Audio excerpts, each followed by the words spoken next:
Joined by from vacation, Michigan Metal, my co-host. And for a guest appearance tonight, Michigan Metal decided to invite one of his friends. Metal, let's give your guy a shout out. Gander, how you doing? Hi, thank you guys for letting me on pod.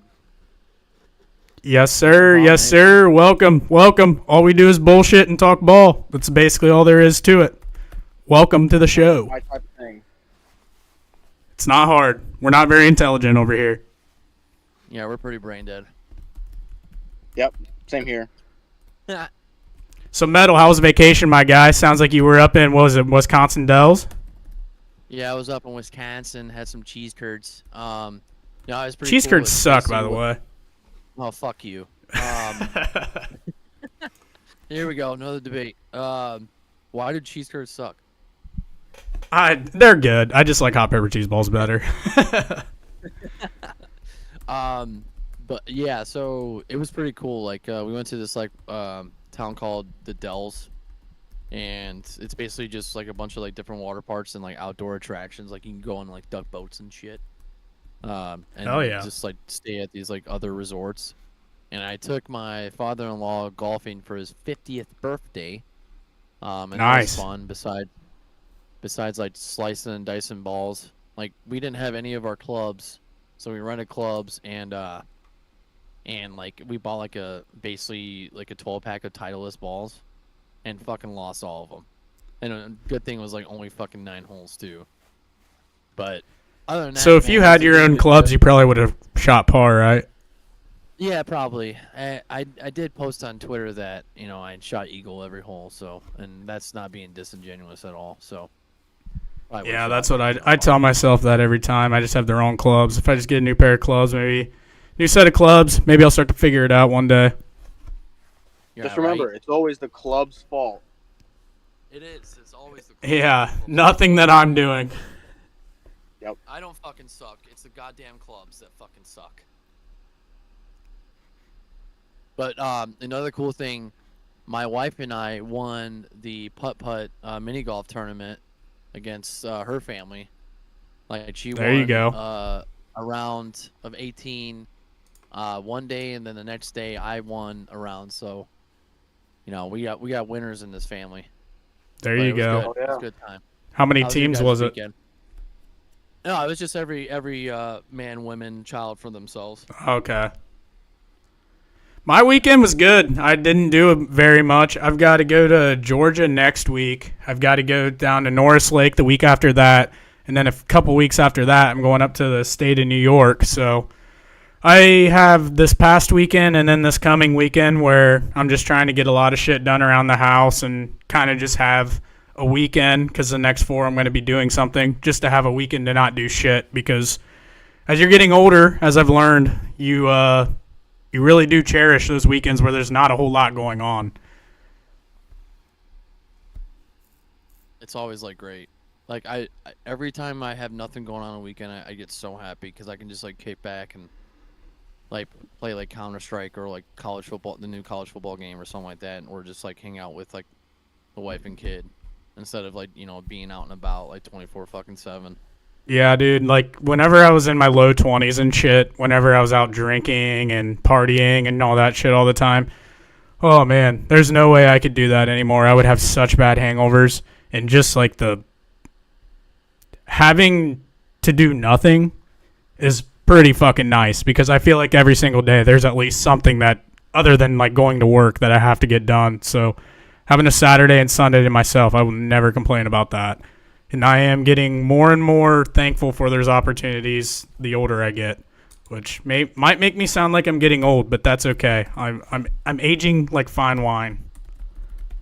Hey, I'm 21 years old, and people are telling me I'm like 40 because I work so much. So I feel you. I love to enjoy my weekends, especially when it comes fall, and then winter. I can always take my vacations at that time. Dude, you're 21. I can't even imagine being 21 anymore. 21? Yeah, what does it feel like to be 21? Well, turned 21 back in May, and happy birthday. That was thank you.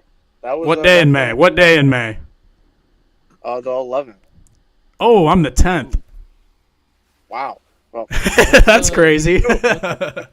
What's the horoscope for May? Do you guys know? You guys I have know no horoscope? fucking idea. I have no idea. well, when I used to live with my parents, I was always told by my little sister that I'm always a Taurus. So Yeah, that's what it is. Yeah, my dad's a Taurus too, and then my my mother-in-law is a Taurus. Like she's on the 8th, and my dad's on the 1st. yeah.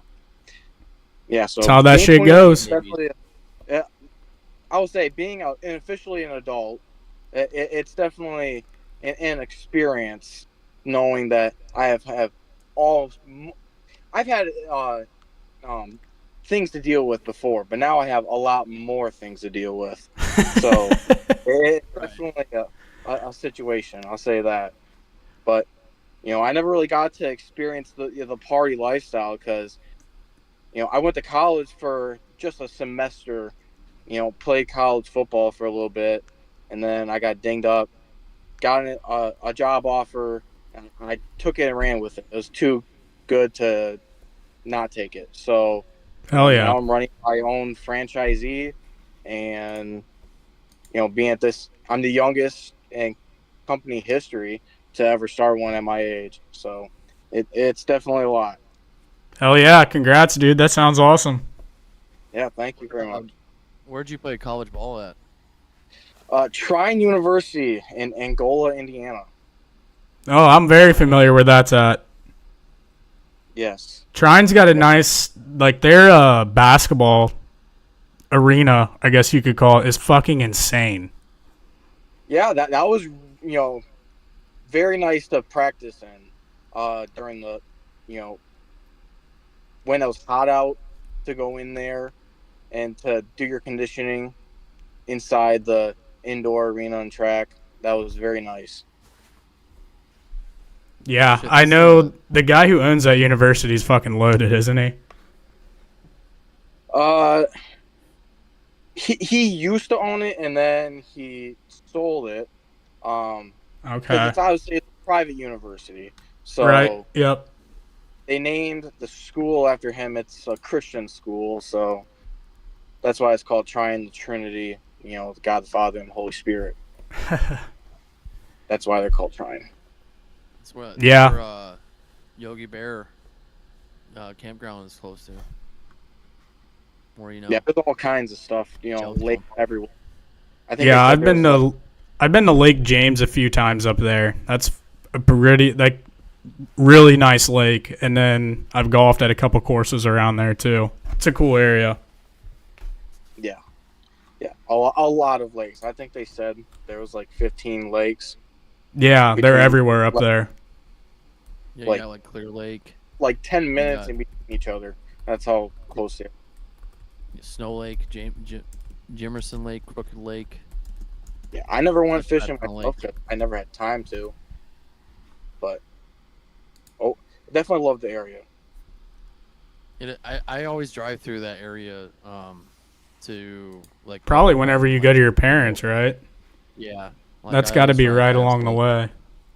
Dude, the fucking traffic on the Indiana Turnpike though right now is fucking terrible.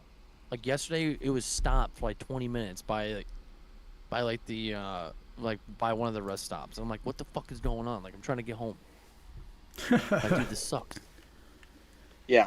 When I used to go down to the Big Ten championships for Michigan, that traffic was horrible. I bet. Just the worst. And then obviously Indiana cops are just insane. They're like shady. They like try to sneak up on you. Yeah, they do. Shit.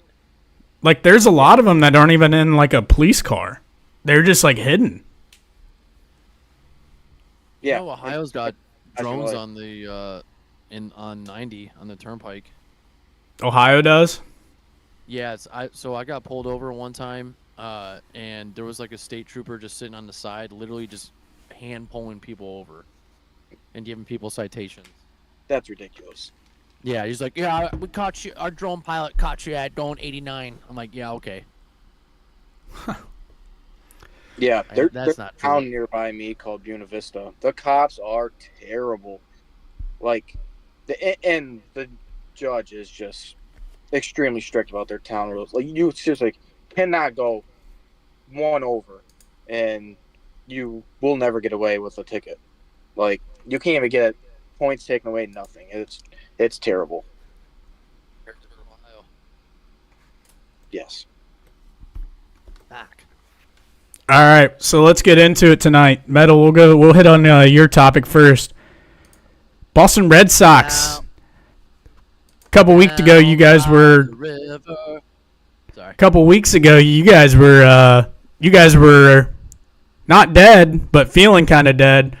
But oh boy, your boy who we were ripping on a few weeks ago, he's kind of shutting you guys up a little bit, Metal. Yeah, I was talking to my dad about this. We were having some beers out in the shed when I was in Ohio on Monday. And I was like, damn, I really made that TikTok video, and now I kind of feel like an asshole. I guess That's we'll see all what right. happens come after time. Those were your emotions at the time. Yeah, it was raw. It was raw emotions. I think they were very warranted, though. Yeah, fuck yeah, dude. I mean, I was pissed. Like you just traded away one of the best hitters we have, but apparently that's not the case because Raffy Devers is not doing too well with the San Francisco Giants. Yeah, what was that just came out about him? I remember I sent that to you the other day. What was that? He didn't. I think it was. One of the Giants greats had basically offered to work with him before like one of the games to go out into the field and hitting the cage or just like work with him, whatever. And Devers basically blew him off. And then I think like 2 of the 3 games that weekend, it might have been all 3 games, he simply didn't even take batting practice.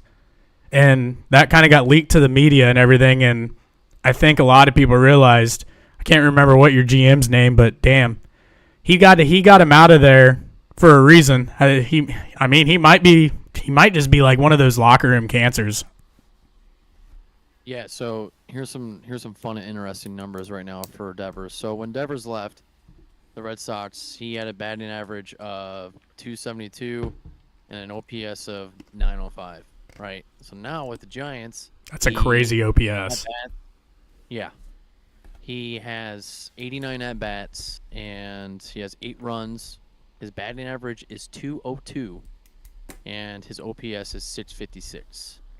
Which I can see going to a new team and kind of trying to get acclimated to a new ballpark, new players. Like, I get that's different, but yeah, I'm sure they're sitting out there in San Francisco like, what the fuck? This isn't what we signed up for. Yeah. He's played 25 games and only has had 8 hits. Yeah, ever since the first game back in San Francisco when he had that triple, he hasn't been the same since. No, there was a drought. Like he was going the same thing that when Casas and Bregman and Devers were all like, I think the first week they were all combined of like 0-23 within the first week of like opening day, and then now like Devers is kind of like facing the same adversity at like the Giants, where like he's just not hitting the ball well. I mean, it could be like just adjusting out there to the Cove. Yeah, players always go in slumps. It's just baseball. It happens.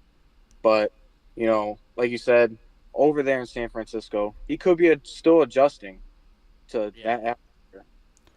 Well, I don't think that people fans really realize what a difference that makes for a guy who's been somewhere for 7 years, like hitting in a certain ballpark.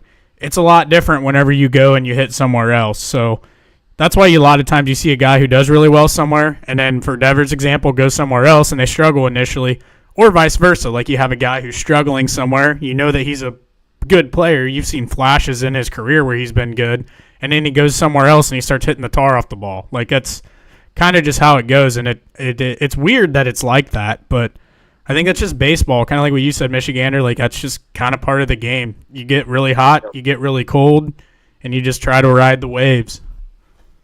Yeah, it's just the Red Sox teams. They remind me of the Tigers last year, where the Tigers they traded away Jack Flaherty, And then after that, they just got really hot. Just like the Red Sox, they traded away Devers, and now they're hot all of a sudden. Granted, it is because they are playing very low-quality teams, but you should beat those teams, and that's what the Red Sox are doing. They're doing it on an average of 7 runs per game, which is crazy. Yeah, so the Red Sox right now, like before the break, they were first in hits as a team, which I was shocked. And then they were first for OPS as a team. When like I know Divided, you and I talked about this like months ago, where like they were last in like strikeouts per game, and then also like just like like going on OPS. But now like the things have like obviously took a like complete like 180 for this team. I mean, we got some young players on the team that are like really stepping up. Like Roman Anthony has just been playing phenomenal. And then Saban Rafaela, where last Saturday he had the walk-off home run where the fan, I don't know if you guys saw this, but like the fan pointed it out before like Saban like hit it over the fucking monster and like basically slammed it. So he had, I think, 9, it was like basically 9 straight games with 9 consecutive hits. And then just getting Bregman back has been helping out a little bit too. My biggest fear is that the Red Sox were in the same predicament last year, where before the All-Star break, they were doing good, like they were above mid, and they were in a wild card position, and also 3 games behind, maybe like a little less than that, but like they were in third in the AL East, and then after the All-Star break, like they just completely fucking collapsed. So it kind of sucks, like getting this momentum right now, where like they win 10 in a row, like they swept the Nationals, then swept the Rockies. Then the All-Star break hits. Yeah, and then All-Star break hits. You know what I mean? So, it's I really want to see like if they can keep that momentum.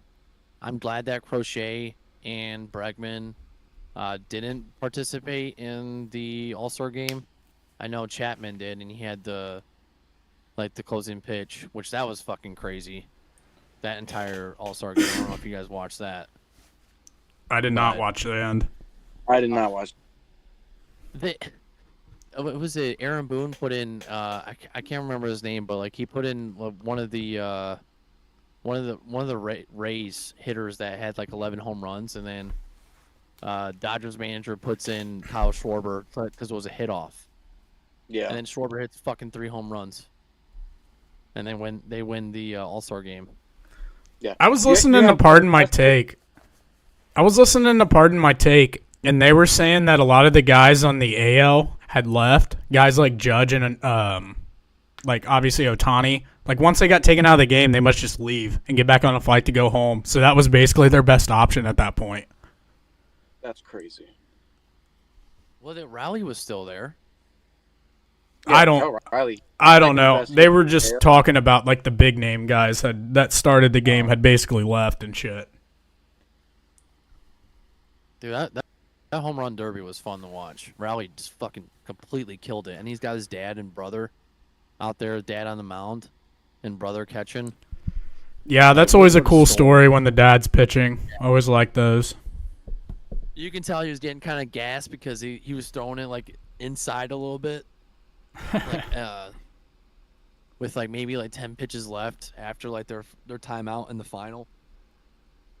But he was definitely getting gassed, and you can see like or you can hear like the son, like the brother that's catching, like, come on, get him outside, like take a breather. Giving his dad like a little basically like a motivated talk, a little pep talk. Yeah, that's funny. But no, dude, the Red Sox, you guys are hotter than shit right now. That's what I've always said about the Reds this year. It's like a week can change everything, for the good or the worse. So before we move on, the Red Sox are going through the fucking gauntlet after the All-Star break. The Red Sox have to play at Cubs, then they play at Philadelphia, they play the Dodgers, the Twins, and then the first weekend of August, which I'm going to the series, they play the Astros. So there's no time for like fucking mistakes anymore. That's what sucks about the All-Star break hitting, because you would love to just kept on going with how you guys were playing. Oh yeah. especially going through a hard stretch of the schedule like that. When you're playing good, that's whenever you want to play the good teams, not whenever you come back off a break. But I don't know, dude. They got some good momentum going and shit. Like, maybe that's what they needed, just getting the cancer out of the clubhouse and Devers. And now you got some guys that are all there, willing to play for each other, playing really well, really good ball together at the same time. I mean, I don't know. You're in a good spot. Like, you're in a better spot than a lot of teams. And I think that there's maybe not a team in baseball that's as happy as the Boston Red Sox heading into the All-Star break. One more thing, actually. Did you watch Jazz Chisholm's at bat for the home run derby? I didn't, but I saw a lot of shit on Twitter about it. Like, why the fuck is this guy in the home run derby? Like, I know he had an injury, like oblique injury, but like, why? Like, could they not get anybody else to get in there? Like, dude is just fucking hitting basically hot dogs out there. Yeah, he is not your prototypical guy that you would think of for a home run derby. I just think he's a big name and a big market, so it fit. Yeah. That's hilarious, though. I did see a lot of... I seen him getting shit on Twitter, but yeah, I didn't see it. I tuned in for a little bit of the home run derby. I think I watched O'Neal Cruz. I watched Matt Olson. There's probably a couple others, but I was doing some other shit, and I kind of had it on the background, but I didn't see the end of that either, and it sounded like it was pretty awesome. Yeah, it was fun. It was a good time. So we'll transition on to the Cincinnati Reds now. Reds head into the All-Star break with a 50-47 record, 2.5 games back of the wild card. So you're kind of sitting there in this spot where I don't think that you're necessarily buyers because you're right there within 2.5 games of a playoff spot. I'm sorry. I don't think you're necessarily sellers because you're 2.5 games outside of the playoff spot. But I do think that they should be and have to be buyers at the deadline. My grade that I would give them through the first half of the season is probably a B-. I think that they lost some pretty close games. They had a stretch there where they lost 3 in a row, 1-0. They have had hitting issues multiple times throughout the season. I think it's been getting a lot more consistent the last probably 2-3 weeks leading up to the All-Star break. But yeah, I mean, they're in a good spot. They're, like we were kind of talking before the show, I think they're the definition of mid. They can't seem to get above 4 games over 500, and they haven't dropped below 4 games under 500. So I don't know. I think that 3, 4, 5 games over 500 looks to be their ceiling at this point. If they can get on like a Red Sox type run, that would be fucking awesome. They were playing really good ball there for a while, and then basically they hit the Red Sox series. That was shit. They took 1 of 3 of there. They had a series after that where they took 1 of 3. Then leading into the All-Star break, they had 4 with the Marlins. They got 2 of 4, but they dropped the first 2. And then they took 2 of 3 against the Rockies. And that Rockies series was a little bit more nerve-wracking than you would like against a team with like 20 wins in baseball. But yeah, I'll give them a B- record for the first half. I seen on Twitter today that Tito's winning percentage is about 53% in the first half, so they're 50-47. That's pretty close to where he's been. And then the second half of the season, through his time with Boston and his time with Cleveland, he's won 58% of his games. So I think if they can do that, if they can get up close to 60, I think they would have a shot of getting in. And we really got to get Hunter Green back. That's the biggest thing. He's their ace. He was having a Cy Young type year before he got hurt like a month ago. Really got to get him back. He has to be back. If he doesn't play the rest of this season, then I think you're not doing anything without Hunter Green. But they need to make a few moves at the deadline. I think they need to bring in some more veteran leadership. I know Zach Cozart's been very vocal about that on Twitter. I do think they need some talent out of that veteran, though. They need a guy who's not just going to step in and be kind of a rotation type guy. I think that you need to go get a starter who's a veteran that can kind of help bring some of these younger guys along. But no, I'm excited heading into the next half of the season. They opened up at the Mets and then at the Nationals. So tough series to start, and then you got 3 or 4. I think it might be 4 games with the Nationals. So hopefully you can get a series win and coming out of the gate. Yeah. They just need to win the games that they're supposed to. They need to be like James Franklin and Penn State. Just win the games you're supposed to, and everything should be all right. I mean, they have the potential to win against teams like my Detroit Tigers, who are the #1 team in the AL. Yeah, and they Like, played really well against the Tigers. That's why they're so confusing. Yeah, like the Tigers beat the Red Sox 11-5 in the first game of the series, and then the Reds go on to win the second game 11-1, and then win the third game 8-4. Like, they have the potential. They just they need to beat the teams that they should. Yeah, no, That's Michigander, I think you're 100% right. I think that they are a team, when you talk about a team that plays to their competition, that is the Cincinnati Reds. They are, if you're a really good team, we're going to play really good and really good competitive ball against you. If you're a really bad team, we're going to play down to your level and make this a hell of a lot closer than what it needs to be. So, no, I agree with you 1,000%. They just need to beat the teams that they need to beat and then compete against the good teams and hope you come out on top on a couple of them.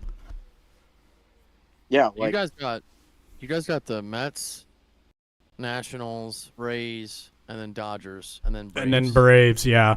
It's not too friendly either. Yeah, I mean But- the Nationals suck. But like besides the Nationals, that's some tough games to win. But, I mean, it's that time of the year. Like, if you're fucking about it, you got to beat those teams. Like, we're going to find out who they are here in the first probably couple weeks. Like, are you guys going to be a playoff team? Or are you guys going to be sitting on the outside looking in like you have been for a really, really, really long time now? But, yeah, I don't know. I'm excited. But they feel like they're kind of at the tip right now. They're either going one way or they're going the other. So we'll see how they go, and I think the first couple weeks outside of this is really going to be telling. Yeah, every MLB team after All-Star break, it's always, where are they going to be? Nobody knows, because there's always first-half teams, and then there's always second-half teams. Like my Tigers last year. They were a second-half team. They didn't start off super hot after the All-Star break, but once they got into August, it was lights out. Well, I think that's what separates like average from good teams is you really find out who the legit contenders are in July and August as you come out of that All-Star break, and you really find out like who's a bunch of frauds. So Yes. I think in the first couple weeks here, like you're going to see a lot of teams that are going to teeter between being buyers or being sellers at the deadline. I think the deadline is towards the end of July, so they have probably a couple series to play to see how things kind of play out and shake out and see where they're at in the standings. But that's the name of the game. Like you get past the second half, that's what it's all about. Who can get hot at the right time and then bring it on into the postseason? Because it's baseball at the end of the day. Anybody can beat anybody. If you can just get hot at the right time and get in, have the pitching to go the distance, I mean, you're going to find yourself having some success in the postseason. Yep. So we do have a chat. We had a chat that was dropped in. Question real quick. On the spot, Michigander and Metal. On the spot, we got a question. This comes from Hudson Rose. He said, who do you guys have for a college football sleeper this year? I am going South Carolina. My team, nobody's talking about them whatsoever. They bring back a lot of talent. They also got in a lot of talent from the portal. Can I guess? You can guess. Nebraska. No, not even close. It's Duke. Duke. Yes, Duke. They brought in a quarterback, that Tulane quarterback, Darian Mensah from Tulane. He had some pretty good numbers at Tulane. You know, a Group of 5 school. Nobody is talking about Duke. I was listening to the Voice of College Football the other day, and they were talking about how well Duke has done. You know, under Manny Diaz. Last year, didn't they go 9-3 and also win their bowl game? I can't remember, but they do bring back a lot of players on their defensive line. A couple players in their secondary.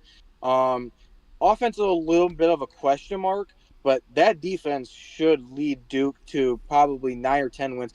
I expect them to at least be third in the ACC this year, at minimum. You think Duke's going to get 9 or 10 wins this year? Okay. Let me see what their They Vegas have line a is at. fairly easy schedule. It's not too easy, but it's also not too difficult at the It's same the time. ACC, so it's definitely got to be favorable. Yes, that's my sleeper team. Metal, are you back yet, or are you? Back. I'm good. All right, I just wanted to see. Did you hear the question? No. I heard someone talking about sleeper teams. Yeah, so we had a chat from Hudson Rose. He asked who we have as a college football sleeper. I went South Carolina. Michigander went Duke. Who is your sleeper of the 2025 college football season? Nebraska. Oh, that's hilarious. You didn't even catch that. So Michigander was sitting here saying, like, I really like this team. They have a lot coming back. And I said, can I guess? He said, yeah, go ahead and guess. And I guessed Nebraska.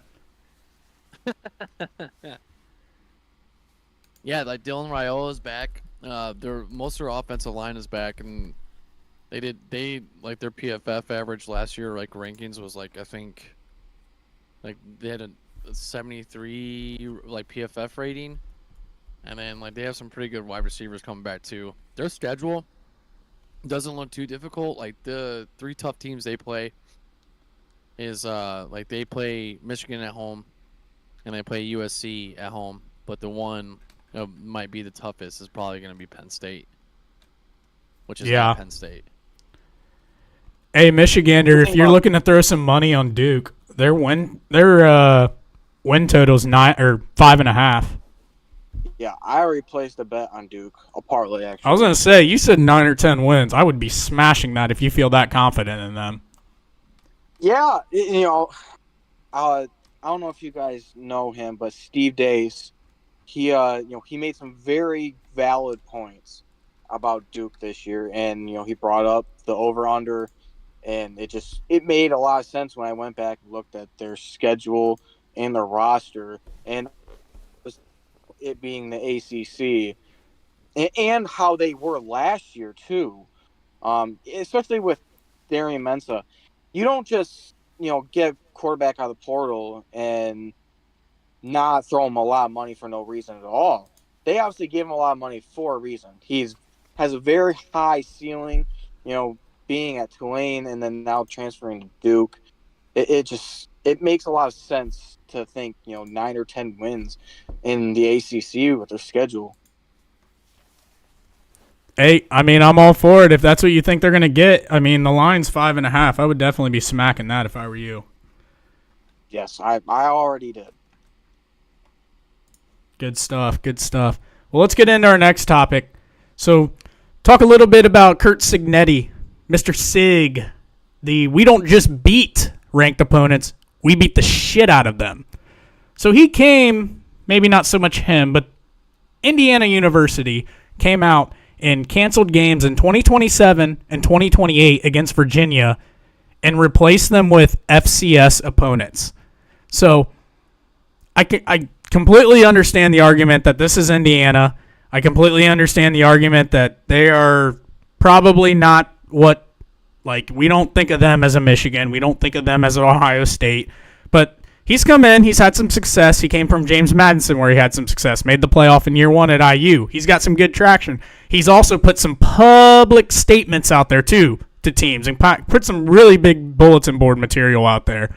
So I just find it kind of funny that you'd go and cancel games with Virginia to basically go make sure that you get an extra win in each of those 2 years, which, whatever. If you want another win, that's awesome, but I don't know how much that's really going to help out like the development of your team for that given year.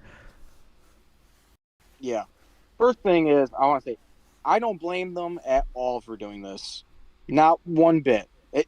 As easy a schedule as you want, go ahead, go for that.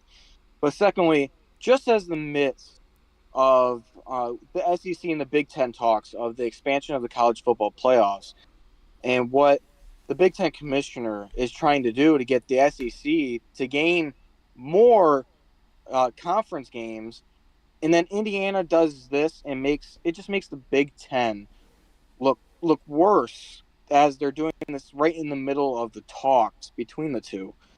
And you go from having a Power 5 team with their schedule already, which is already easy. I mean, they the next couple years, they have a ton of home games, and then they're adding on more with SCS level talent.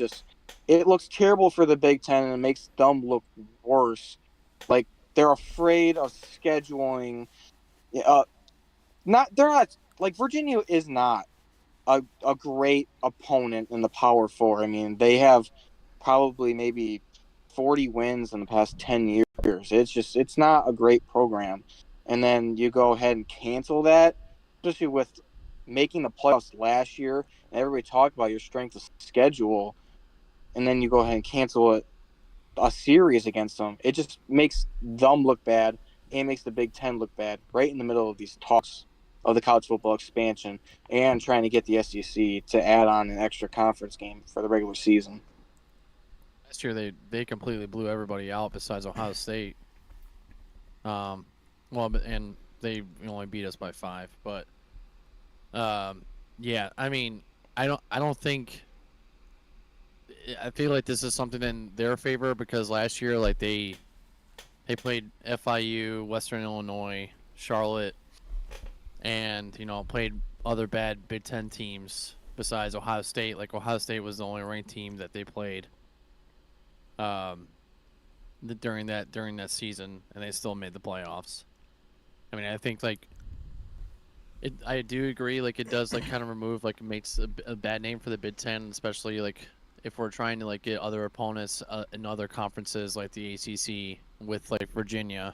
But I mean, this year it's a little different in their schedule because they play at Oregon and they play at Penn State. So I mean, if they blow everybody out and lose those 2 games, I mean, I don't see them making the playoffs this year. Yeah. I think this says more about the incompetency of the college football playoff committee than anything. Because the way that you've let certain teams in and the way that you've come down to it is you've kind of benefited these teams that have played lesser schedules that have been able to post more wins at the end of the season against a lesser schedule. And I think that's what pisses off a lot of SEC fans, which they were not good last year. Like, don't get me wrong, like they weren't good. They were, for every team that got left out of the playoff that they felt like deserved to be in, there was a game, if not 2, that you could point to and be like, well, if you just would have won that one, you would have been okay. But Indiana was benefited last year by playing a dog shit schedule. They got into the playoff by doing so. So, in their defense, like, we're Indiana. Like, we're not going to go play Tennessee. We're not going to go play Texas. We're not going to go play Alabama. We're not going to go play teams like that because we're probably going to get our ass fucking kicked, especially early in the year. So, let's just go get an easy game that's going to ultimately lead to a win, and then let's see if we can get up around 9-10 wins at the end of the season and just try to play the Big Ten schedule by however it's scheduled. I really just think that this is incompetency of the College Football Playoff Committee. You're going to continue to see more and more of this, and I don't know what the way is. There has to be some kind of formula. I really like how the NFL does it. I think that eventually college football is going to get to that point, but I really think that it's just they've seen teams that have been benefited by having dog shit schedules. So what is stopping them from doing it? So, are you talking about like you have like the leaders of like the conference, and then you have like wild card like positions? It's essentially just they vote on who's in then. Yeah. And I know like Ole Miss and like Alabama were the 2 last year that were bitching that Indiana didn't play anybody, and they played a lot better quality opponents than what. Who did I say? Bama and Ole Miss played. But then again, Ole Miss lost to Kentucky at home. Bama lost to Vandy. Like, you can still point to games where it's like if you just would have won that game that you should have won, you would have gotten in. Exactly. Like I said, I don't blame them, but it just looks bad because Kirk Cincinnati was running his mouth last year about how good he is. If he's so good and his team is so good, why are you canceling this series? If your team is that good, you should go out there and put 45 plus points on them. But it looks bad for them and the Big Ten. Is my point. It's like yeah, exactly like you said. He's out there popping Go shit. ahead and play your FCS team. Go ahead and hit those practice games in, like, they're basically preseason games at this point. Go get those games and go get your team ready for conference play. But, don't run your mouth saying how good your team is and then, cancel the game. It makes you look like a pussy program is basically what that move was. It was soft. That's what it was. I don't see like why it would like hurt them to play that game, because if you look at SMU's schedule in 2024, they lost to BYU early in the season, and then they lost to Clemson in a close ACC title game, 34-31. Like if Indiana and even fucking Notre Dame lost to NIU, a MAC team. Yep. And early in the season, like it's preseason before like Big Ten football conference play. Like I don't think this would hurt them at all if they lost this game to Virginia, an ACC team, which I believe like Indiana would win anyways against Virginia, because like you said, like you guys said, like Virginia's not a good football program. Like I don't get that. That's odd. It's just funny that they talk their shit, or especially Signetti. Like, whenever they introduced him at the Indiana basketball game, he goes out on the floor like, Michigan sucks, Ohio State sucks. And it's like, you are calling out the two powers of your conference, and your team you are about to coach for fucking sucks. And then you go and just make all these other arrogant comments across the way, like you just Google me, I win, like that kind of shit. And then you sit there on the podium, before the Notre Dame playoff game, and you get asked a question about like your guys' lack of playing ranked teams, and he went on about this spiel, this, that, and the other, and said, we don't just beat ranked teams, we beat the shit out of them. Like, you can't go and make those kind of comments, my guy, and then bitch out on Virginia.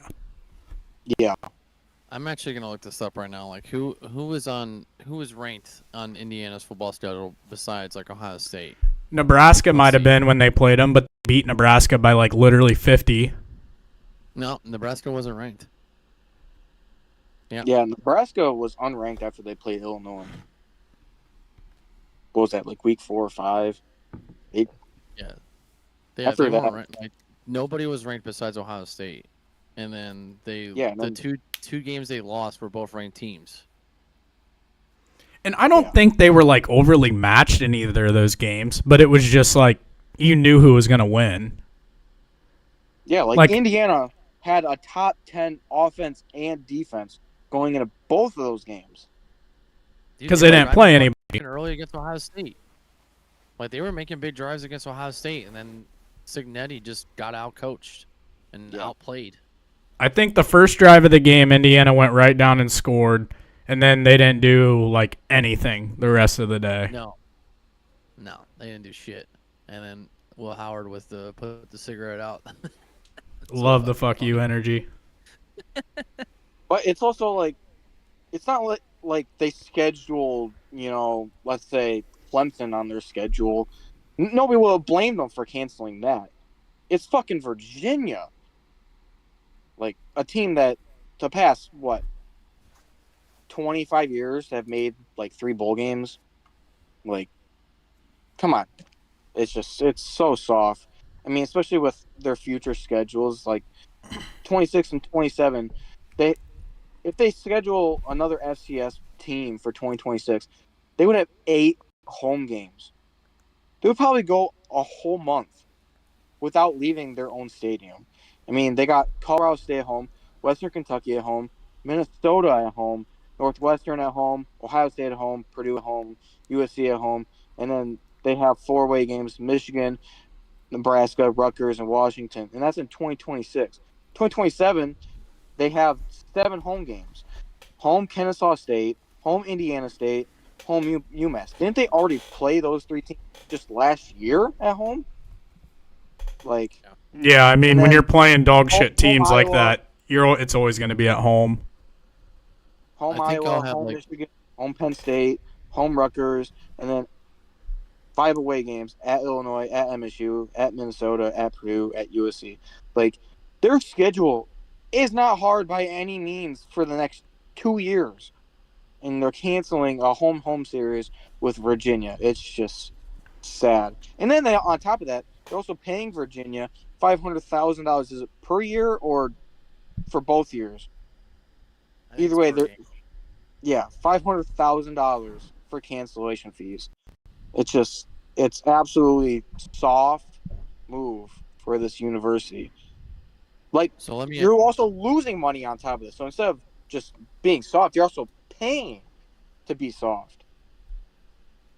So let me ask you guys this question. So Indiana plays Oregon and Penn State this year, right? Both at Eugene and both at Happy Valley. If Indiana beats either one of those two games, will you have more respect for Signetti? Yeah, for sure. Or But would they're you not have- beating both of those two teams. Yeah, they got to Let's say go if out they there beat and one. prove it. I will They haven't I will proved give it. Signetti some respect if he wins either of those two games because that's big boy wins. Mhm. Yeah. But like you said, they didn't even have a top 25 team that they played last year. They might have played above 500 teams, but they didn't even play a top 25 team other than Ohio State and Notre Dame. Like, they got to go out there and prove it first. Just like Yeah. Nebraska last year, they had to go out there and prove they can win one-score games, and they made a bowl game by doing that. So, But I also think this is kind of if you're Indiana, this is kind of the card you have to play, I think, to become like a legit program. I don't think that they're ready to play a high-level matchup early in the year like that and ultimately come away with a win.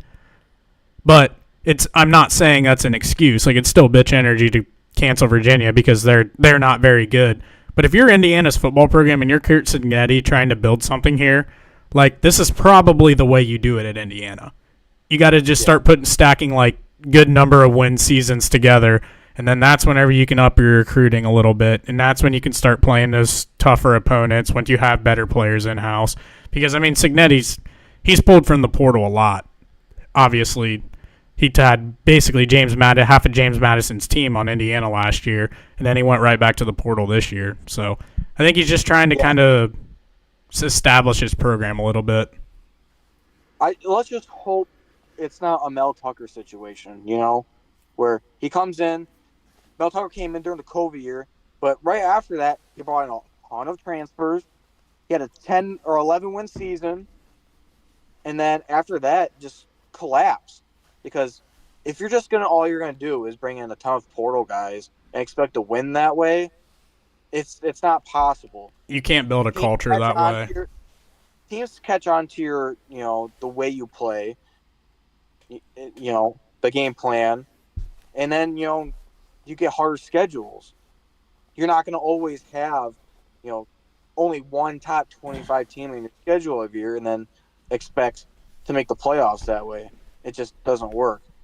Dion only has, one winning season so far. You can't build a program just on portal players. It just doesn't work that way. We do have another chat. Metal, do you have anything to add before we transition? No, I was just about to say the chat from Hudson Rose. Yes, sir. So we got another chat from Hudson Rose. He said, I can get Jeremiah Smith to lead the Big Ten in receiving yards at plus 500 on DraftKings. Think I should take it? And I am saying abso-fucking-lutely take that bet. Yes, I would too.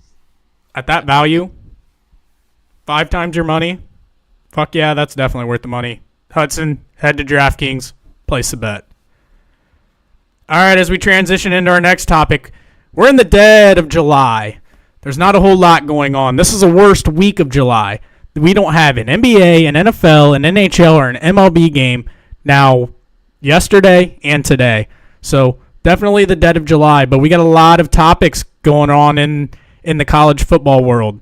There were rumors this week that said Nick Saban could possibly return to be a coach in college football again. And I am calling Bullshit. 0% chance this happens. I have a feeling that it could be possible, but I'm not expecting him to be a head coach anywhere. After last year with what Alabama went through, a 9-3 season, a down year, he attended all of those home games and a couple away games too.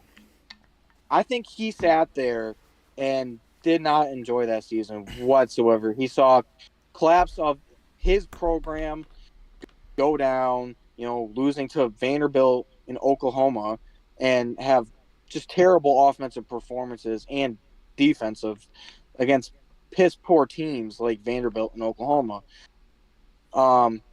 If anything, I expect him to be like an assistant head coach at Alabama and stay there because I just don't see him going anywhere else.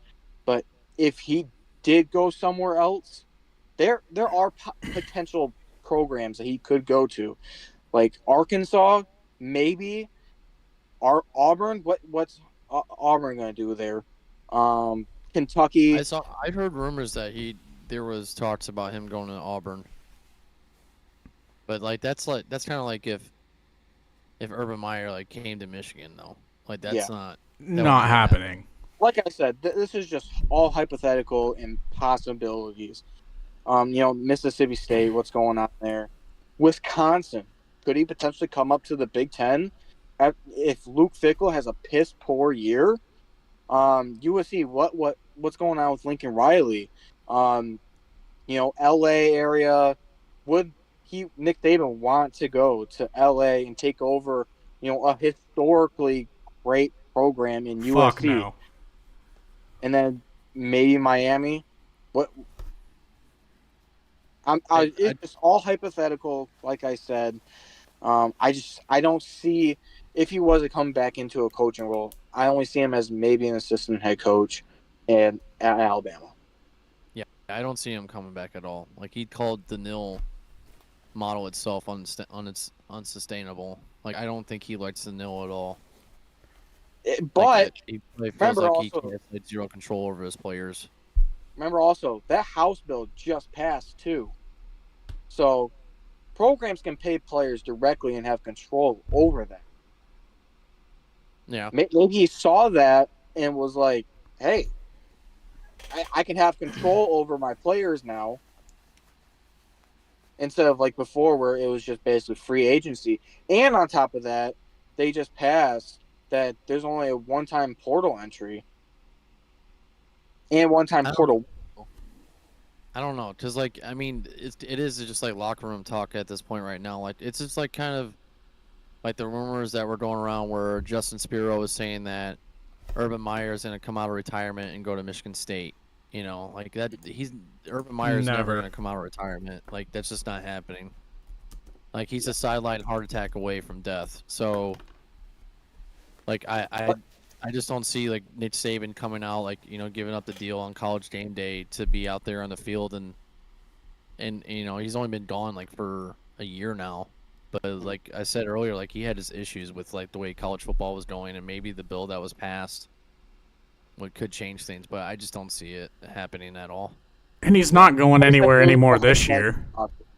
Yeah. I think that there is a 0% chance that he is getting back into football because the whole reason why he left, and that was NIL. I know that it's all controlled by the schools and everything now, but it's still the wild, wild west. It's still a world that he didn't come up coaching in. It was ultimately the reason he got out.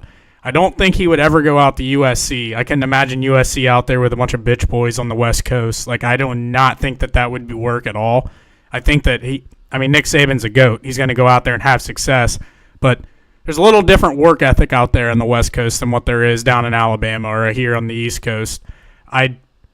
Wisconsin's interesting. I think, potentially. I think if there's a school out there. But he's also coming into a conference that Michigan owns, Ohio State owns, Penn State owns, Oregon owns. He's working with an uphill battle there. And not to mention, Wisconsin just extended Luke Fickell this year, so that buyout would be massive to get him out of town. So I don't think that's going to be an option. He's not going to coach anywhere this year, so he's going to go on 2 years of being retired. I think he kind of likes his gig with ESPN. He's still connected to the game a little bit, but I think he's just going to feel like he's been so far removed from the game once it's been 2 years. I have a hard time seeing him come back. Yeah. At this point, it's just about headlines. Like you said, it's the dead period of summer right now. Yeah, exactly. They're just trying to create clicks, headlines, to get people to make conversation. That's really what it is right now. Yeah, that's 100% what it is. And as you can see, like in our show notes this week, it's just a bunch of like topics of random comments like people have made because it's just that point of the year. I think it's just a way of stirring up the headlines, getting some clicks. Probably was a good day at the office for her company that put some stuff out there about it. But I cannot see Nick Saban returning. Yeah. No chance.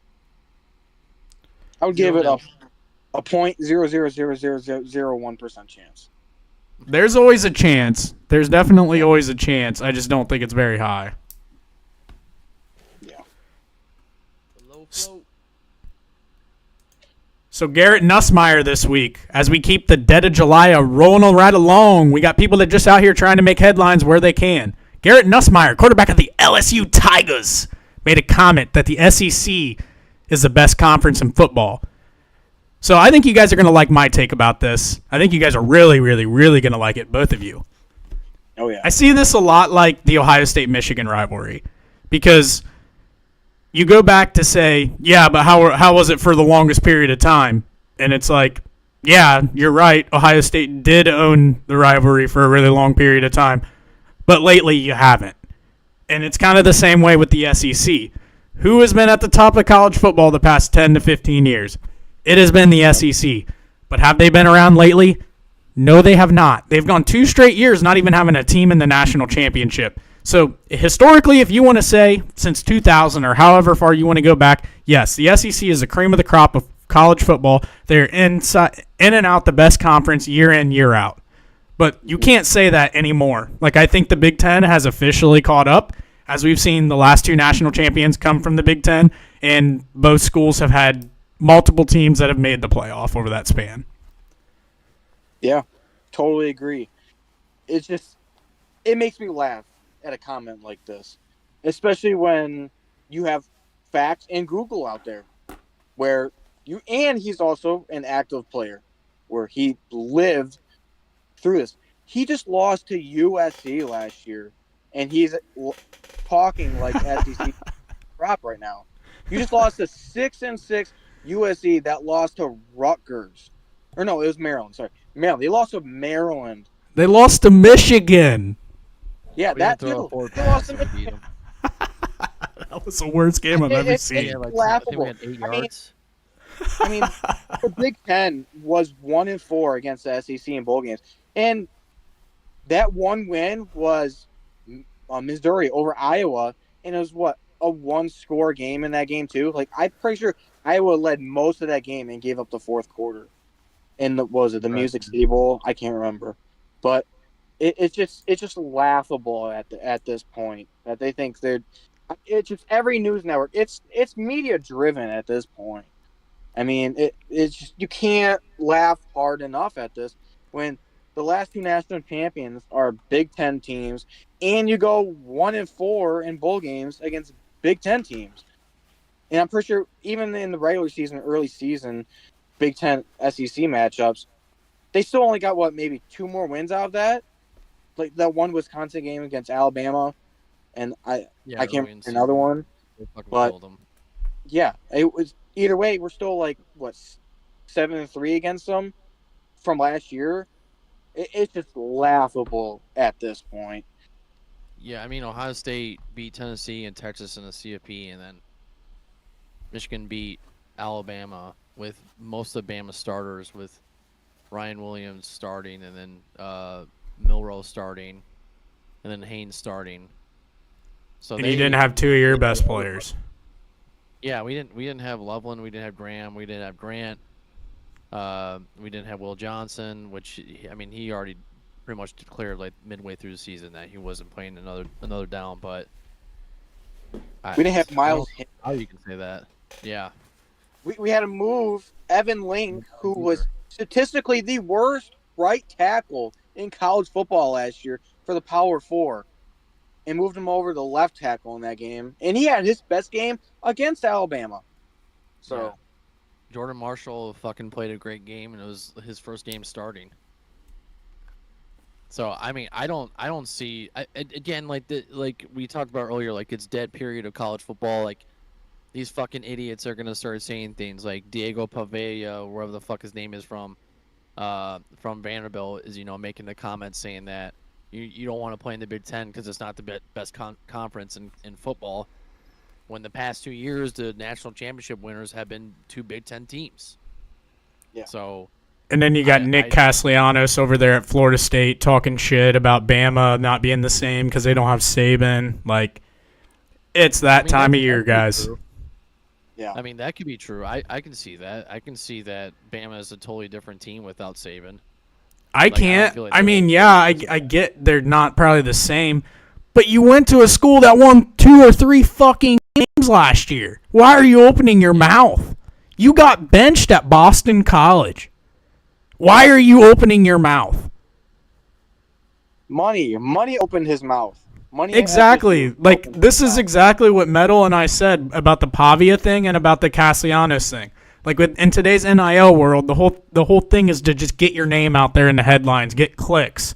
That's what's going to lead you to benefit on your name, your image, and your likeness, because your name's out there in the news. You're going to see more and more and more and more of this the more NIL continues to become a part of college football.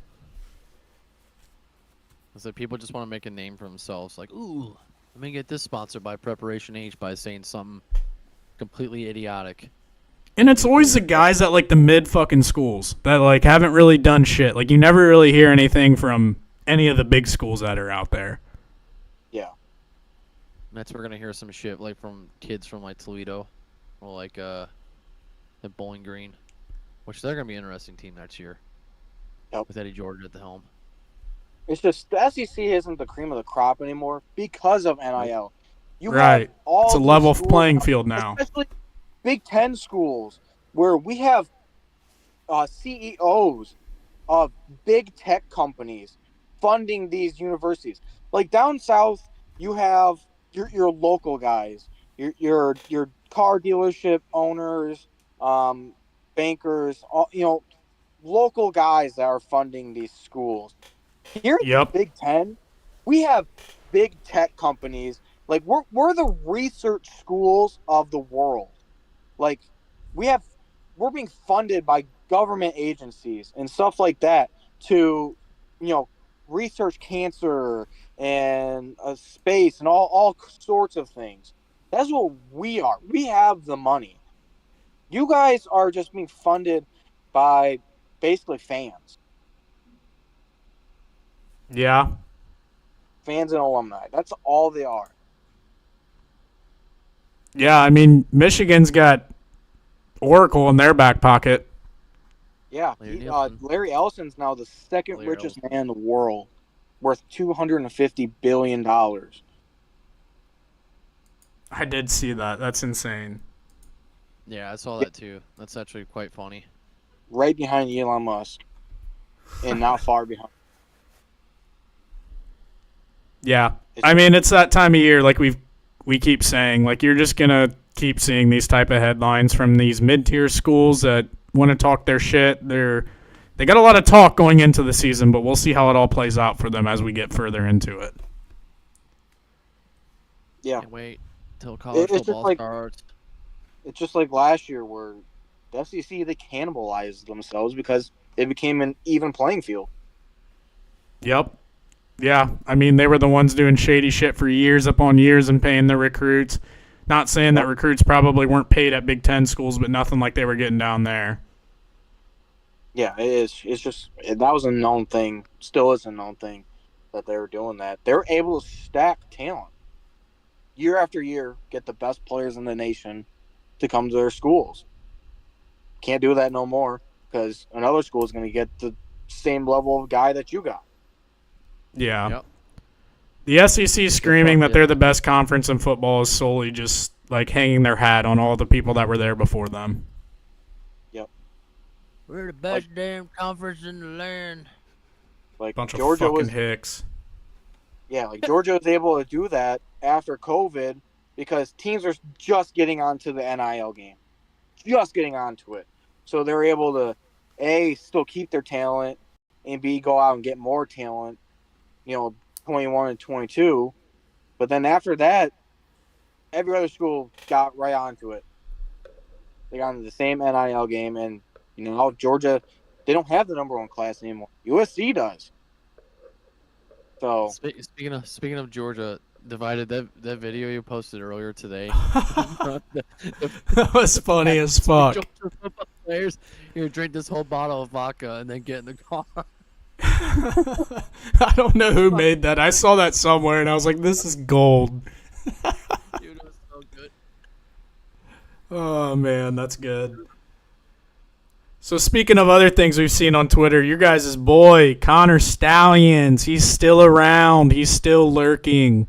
I don't really know. I read his tweet and whatnot. I think this is a topic for you guys, so I'm going to shove it your guys' way. Yeah, so I saw the tweet. I mean, Connor has me blocked for reasons. And my first thoughts when I was reading the tweet, I'm like, why are you saying all these things? And he's talking about the TCU game, how he had basically everybody's signals and he was never fooled.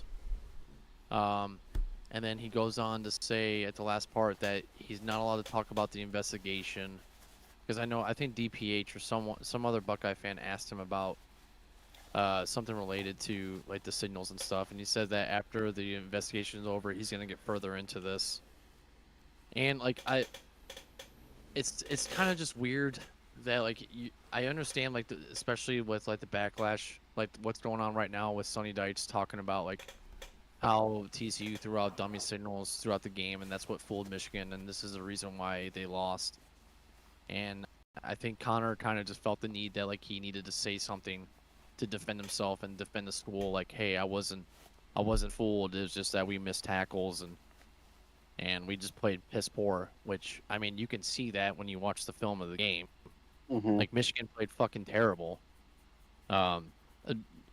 And to go on to that, and I know other people were talking about this, especially Intrinsic, where this was brought up on the Menace to Sports podcast, where Chris shared the standard deviation for Michigan football that year for defense, to where like the float was like 0.00016% of that happening, where TCU was able to score 51 points Mm-hmm. on Michigan.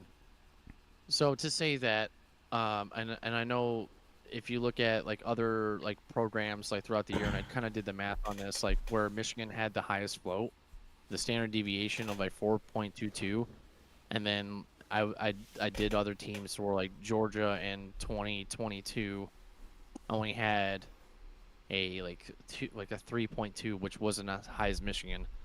So that all being said, like I don't think the game was determined on dummy signals. The game was determined on Michigan absolutely fucking killed themselves. Yeah. Like the We just first couldn't tackle. Yeah, we couldn't tackle, and then JJ McCarthy was just making bad reads and bad decisions. Like the first the hitch route that went out to Ronnie Bell, like he threw that late, that got picked off, ran out for a pick six. The second pick six, Ronnie Bell goes out in the corner route, and then he throws inside a drag route to Colson Loveland. Yeah, for Colson Loveland, it was a delayed crosser, and then Ronnie Bell was wide fucking open. Like, yeah, he threw that route way read. too open. I think JJ was just flustered in that game, especially after that first interception. I think he was flustered. TCU was throwing things at him they'd never seen before, especially as a first-year starting quarterback. And then, obviously our defense couldn't stop anything, so it added pressure onto JJ in the offense to go out there and perform. They were down 21-0. 10 minutes into the game, so it was just terrible performance on the whole team as well. It's just crazy how terrible we performed, yet we only lost by 6, and still had a chance to win the game. Yeah, you take away those 2 pick sixes, Michigan wins that game. You take away it's the controversial where Roman Wilson crossed the goal line or he didn't cross the goal line. Yeah. And what followed that is JJ handing off to Khalil Mullins, and we fumbled the fucking ball. Yep. On the 1 yard line, and you Not only take that, but away. the first drive too, where we got cute with it and tried getting Colson Loveland on an end around back shoulder throw to JJ. It was dumb. It's like you can't throw a Philly special the first play of the game when you have Donovan Edwards, who the first drive of the game, and then after that, Donovan Edwards goes out there, runs, and then you throw that out. It just made no sense on that very first opening drive to do that. What that game looked like to me was like the classic Jim Harbaugh coaching game. Like just throwing out these plays that like, oh, I'm gonna outsmart Sonny Dykes and and the opposing coordinators, and I'm gonna throw these plays in there that's just gonna get them. When like we should have just like stick to the normal formula of like just run the ball, and then just get the ball down the field with like small passing attacks. Yeah. And there was a lot like where TCU made big plays, especially to Johnston, where you had the crossing route that went all the way for I think 70 yards. I think it was 79. Fucking killed us. Yeah, 79 yards. That just completely killed us. And I just think it's like disingenuous for people to say that like Sonny Dykes had dummy signals and this is the reason why we fucking lost the game. When like that's just anecdotal information in itself, and it's not objective because we have the evidence of the film and what we see. Yeah. And what you can see is that Michigan just completely shit their fucking pants. Yeah. It's just like previous years of Michigan football where like we just fucking shoot ourselves in the head. Yeah. We were obviously the better team. You don't lose by 6 and then just because you're not the better team. You obviously were the better team. You just had a terrible game. Your bowl game preparation was bad. Like it wasn't great. I just also laugh at the point of Sonny Dykes where he's like, "Oh yeah, we knew Michigan was cheating. We heard a rumor." It's like if you heard a rumor, why didn't you report it? It's also because you're doing it too. Like you don't leave dummy signals on the sideline, like you said, for Michigan to pick up and be like, "Hey, we got their signals here. We're going to use this during the game." You don't do that unless you're doing it yourself because you're not reporting. It makes me laugh. Yeah, it's just ridiculous. Like, I feel like the math that was done for this, like where the standard deviation was where Michigan had the highest, where it's like mathematically not possible for TCU to win that game, but if like Vegas and anyone else like sports bettors were going off of mathematics, and like upsets would never happen. Yeah. You're not going to have any team like go out there and just lose these games just because TCU scored 51 points on Michigan. Or for example, like in 2018, was it 18 or 17 when Ohio State lost to Purdue by 30 plus points. Yeah, that was 2018. Like I just don't sure, yeah, the math is fun and great. Like, yeah, it's good for analytics and stuff, but like that just doesn't predict games because it's always random. There's too many variables in football to happen to where like mathematics are just gonna solve and say, well, this should have never happened. Yeah. Well, it fucking does. Notre Dame lost to NIU last year. Like it just happens. And not even that, like it's a CFP game. It's not a regular season game. Like there's a lot at stake. It's not like I'm just gonna lose a regular season game. Like I'm gonna lose the whole season. The whole season's gone. Yeah. And it's unfortunate that like Georgia went out there and scored fucking 65 points on them and absolutely just butt fucked TCU. Just throughout that in the national championship, but it's just really like a hate, loathing, vindictive like commentary going on that. But to say so, Connor Stallion should have shut the fuck up. I don't know why he's talking. He's not really relevant anymore. Well, he did delete that tweet. I went back and looked on his page, and it's not there anymore. So he deleted it. Yeah, he deleted it. It's not there. His What a last bitch. tweet was from like April. I'm pretty sure they probably pressed them to delete that. Yeah, Yeah. just like you're not helping anything. Just fucking shut up until all this is done. Yeah, I will say it's just- that 2022 year, that national championship should have been Ohio State versus Michigan. It should have. yeah, I wish it wasn't. Both I mean, teams won. definitely like should have won their games. yeah. Yeah. Like you said, I mean, you guys were a field goal away from going to the national championship and playing TCU. yeah, Yeah, and then I mean like Michigan played like shit, but like you said on paper, like Michigan should have won. So that still sucks. Like we got beat by TCU, but we definitely were the better team. Yeah. yeah, I mean, it happens. It's football. Like you lose game. You know what I mean? Like you just lose games that you think that you're supposed to win. Yeah, And I mean, I heard other things too, that like Michigan was looked past TCU. Like they thought that like this was just gonna be a gimme win anyways. yeah. Remember the I- statement all season long was run the damn ball. Yeah, So they didn't do that. nope. Well, after you throw 2 pick sixes in the first quarter of the game, it's kind of hard to just go out there and run the ball. Yeah, when you're yeah, down Michigan is definitely not a team that is designed to play from behind. No, it's like in 2023, every third quarter we allowed 0 points besides that Maryland and Ohio State game. 0 points in the third quarter. It's just that's the team that we are. It's always play from ahead and then shut teams out.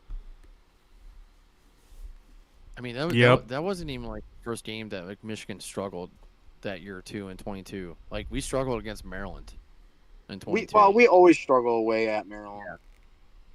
But I mean, it was home. Like we played at home against Maryland, and it was a 31-27 game. In 22? Yeah, we struggled. It was like the fourth game of the season. Let's see, Michigan 2022 schedule. Yeah, they played Maryland. Yeah, we won 34-27. Yeah, 34-27. That game, Blake Horn went off. He had like over 200 yards rushing, 2 touchdowns. Wasn't there a pretty close Illinois game in there one of those years too? That was the same. Yeah, year. we won 19-17 with a last-second Jake Moody field goal to win the game. Oh, dude, What year was game that? So horrible. 2022. That was before. That was Ohio the State game beat where me. we had like 10 starters sit out for the Ohio State game. That was the game Blake Corum got hurt, knocked him out of the season. I was so pissed at that game. Dude, I went to that game and we went tailgating and it was fucking cold. Like it was 18 degrees outside. Yeah, I And heard like that. my That kid's was like game. propane heater wasn't working. Like it just wasn't getting hot enough because it was so damn cold at Pioneer. And then I only stayed till halftime because I was like, fuck this, I'm going home. Yeah. I'm not watching this whole thing. Like I'll watch it on TV. I was so pissed at how we were playing. I was like, no way we're about to lose to Illinois at home.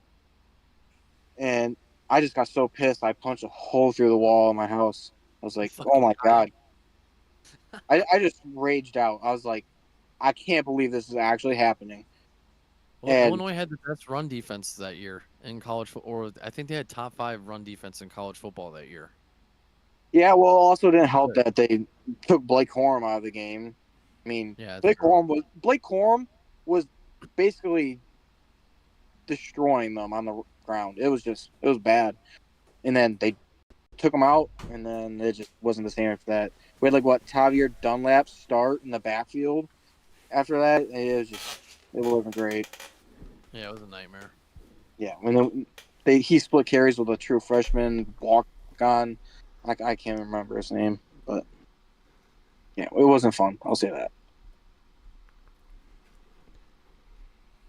So let's transition into our next topic. So we're going to predict who are the sleepers in the Big Ten that are coming in 2025. So who is a team that maybe people aren't talking about right now that could potentially, let's not say win the Big Ten, but I think be a sleeper to make the playoff? Because winning the Big Ten is pretty tough. But if you can have an Indiana-type team that comes up and makes the playoff, I would call that a sleeper. So my sleeper, I know where Metal's going to go, so I'll go a little bit different. I'm going to go Illinois. I think that they have a shot to potentially win 9-10 games. I think they have a lot returning. Quarterback's coming back. Brent Bielema's building a pretty good program up there in Champaign. I wouldn't be surprised if they fuck around and win 9-10 games and find themselves getting a way in. Mm-hmm. Like, My sleeper team. My sleeper team. Sorry. You're fine. You can go. No, I was saying Luke Altmaier is a good quarterback too. Oh yeah. Like they have some pretty good weapons on Illinois. It's just he's serviceable. Illinois. I think he's going to make the throws that he needs to make, but he's not going to wow you. But I think he's the type of guy that if you have a good defense and a good run game, he's going to make enough throws for you to definitely put you in a position to win that amount of games. Yeah. Like a Cade McNamara. I would say a little bit better version of that, but yeah, I think that's a pretty good comparison. I'm just afraid that Illinois is going to do the same thing that they did in 2023, where after 2022 they had such a great year, and then after that they brought a bunch of guys back again, and then they crumbled. I'm just afraid that's what Illinois is going to do again. I don't know. They got a lot of guys back this year from last year's team. I think their core's back. Yeah. I'm just afraid that's going to happen. I don't think it's going to happen, but I'm just afraid that it will happen. They did lose Chase Brown. I think it was the year after Chase Brown left that they kind of fell off a little bit. But, I mean, Chase Brown's a starting running back in the NFL, so that's not easy to replace. Back to Georgia. Yeah, their running back's gone to Georgia this year. I mean, if Illinois had the schedule that Indiana had last year, they would have made the CFP. Last year they had a really tough schedule. They played. I agree with that. 1, 2, 3, 4. They played 4 ranked games. Kansas, Penn State, Michigan, and Oregon. Yeah. Oregon completely fucking disemboweled them. Who they played? They played Duke, right? In the bowl game? No, they played Duke early week 2, didn't they? No, it was Kansas. Oh, that's right, Kansas. Now they're playing Duke. So who do you guys got? Who are your guys' sleepers? Cornhuskers. See, I was going to go Nebraska, but I knew you were going to go that way, Metal. Why am I so predictable? I mean, I just think me and you have talked enough that we are both very high on Nebraska this year. I think year 2 of Raiola, and then you got year, 2 or 3 of Matt Rule. So playing with the second-year 5-star quarterback and then going with just the trajectory of a Matt Rule program, I can definitely see it. I'm just not high on Nebraska. Home great value edition. Dylan Raiola. I can't stand that dude when he does all that dumb shit that Mahomes does. Good God, dude, it's so fucking cringy. Like when I'm doing the finger roll and stuff, like, dude, get your own fucking persona, bro. Yeah. Yeah. Your own mannerism. He's a puppet at this point. Yeah. I'm pretty sure he probably knows, he probably knows Patrick Mahomes, too. There's no doubt about that. They work out together. Yeah. He's like, hey, this is how you do it right here. And this is how you walk. This is how you talk. This is how you do literally anything and everything. Yeah. Here, bend over while you got a chance. Yeah. So, Michigander, who you got? Well, I got a sleeper team that nobody's talking about and a sleeper team to make the playoffs. One team in the Big Ten that nobody's talking about is Minnesota. Ooh. Yeah. Nobody's talking about Minnesota. I mean, PJ Fleck knows what he's doing at a program like Minnesota that before he got there didn't do shit. So, he's a perennial. He's a perennial 8-4, 7-5. Yeah, he just signed a contract. But my sleeper team to make the playoffs that absolutely nobody's talking about is Iowa. Oh. Nobody's talking about Iowa. They bring in a transfer portal quarterback, the number one FCS portal quarterback, and they bring him into Iowa. On top of that, they also brought in a backup quarterback from Auburn. But I mean, since when has Iowa ever gotten somebody out of the portal, let alone a quarterback as talented as he is? I mean, last year Iowa had a top 10 rushing attack. Granted, they did lose him to the draft, but I mean, they still bring in their entire offensive line. They're always going to have a very talented defense. They have a very favorable schedule as well. I mean, they play Penn State and Oregon at home this year. And then they're on the road early at Iowa State, which Iowa State just lost a bunch of guys to the NFL. Their two top wide receivers that they lost. It's just Iowa screams to me playoff team. If they just beat Iowa State and win one of two, Oregon and Penn State at home, it just screams playoff to me because their rest of their schedule is very favorable to them. I mean, like I said, last year they had, I think, the number 77 overall offense, which for Iowa standards is great. And now they bring in a top FCS quarterback who won essentially the Heisman equivalent of the FCS twice as he was there at South Dakota. I mean, Iowa screams to me playoff contender. Did Iowa get out of the portal at QB? I can't remember. Or Gronowski? Yeah. Where did he come from? He came Said from South Dakota, right? South Dakota. Yeah. Oh, I mean, okay. yeah, Oh, South okay. Dakota State, they've got a really good program. Yeah, they do. They gave Colorado a run for their money last year too. I don't know if you guys remember that. No. You guys Yeah, are that thinking was of North Thursday Dakota. night of week 1. Or North Dakota State. Yeah. Yeah, that was North Dakota State. North Dakota State's North the Dakota. powerhouse. Yeah. Yeah, but his freshman year and sophomore year, they made the national championship back-to-back years. I'm pretty sure. At his time at South Dakota.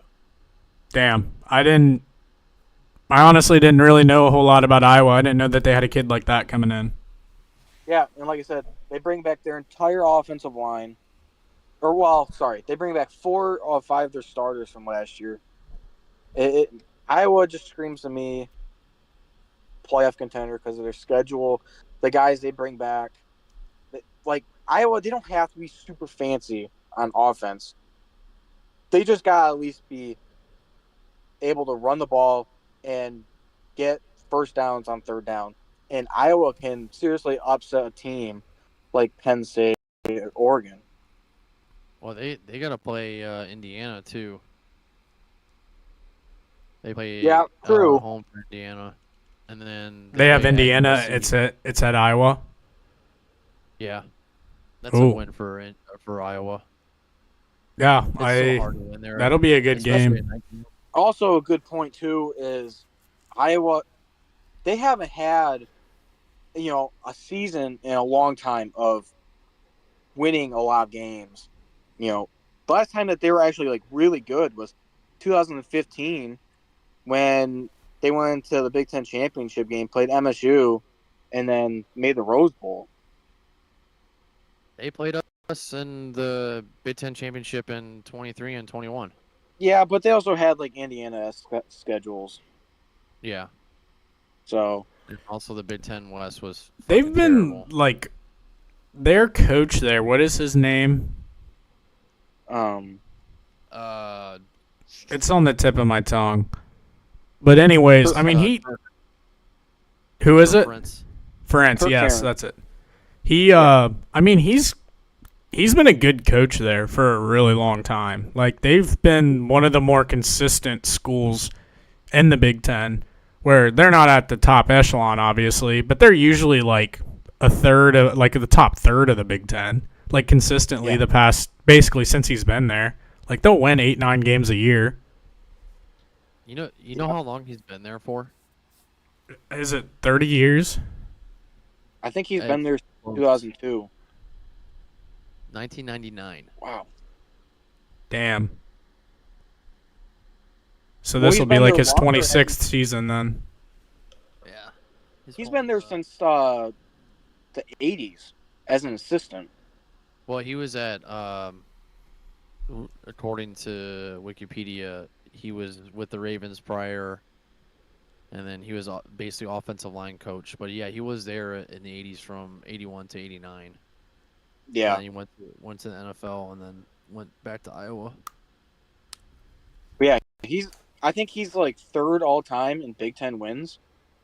Yeah, he's got a overall head coach record is 216 and 145.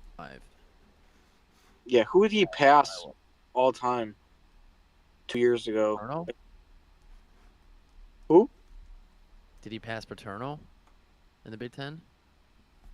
Can't remember. He passed somebody in all-time wins, and it was like kind of a big thing. It was either Bo or his Big Ten conference. Wait, that's not right. Fucking AI. That doesn't make any sense. It was either Bo or Woody. I can't remember. Let's see. All-time winning Big Ten coaches.